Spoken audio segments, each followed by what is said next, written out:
Hey folks, in this video I will guide you through how to edit or remove Gmail labels. So first of all, go to your Gmail account. So I have already created these Gmail labels. So let's see how to edit those labels first. So click on this three dot icon and click on edit to edit the label. So let's say if I want to change the name of this label, I change it to test3, and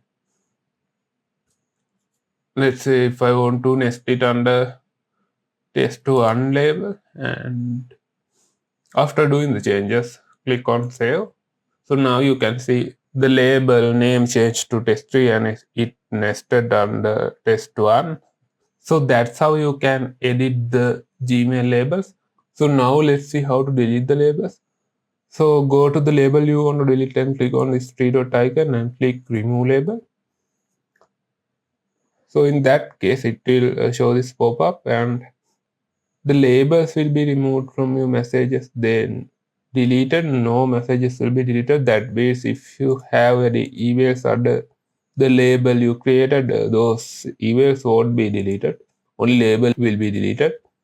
So click on delete to delete the label.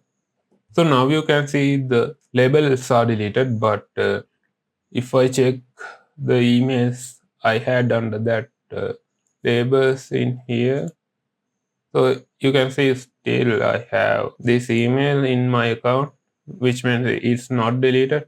So that's it. If you have any questions, feel free to comment. I will get back to you. And if this video is helpful, make sure to like the video and subscribe the channel. See you in the next video.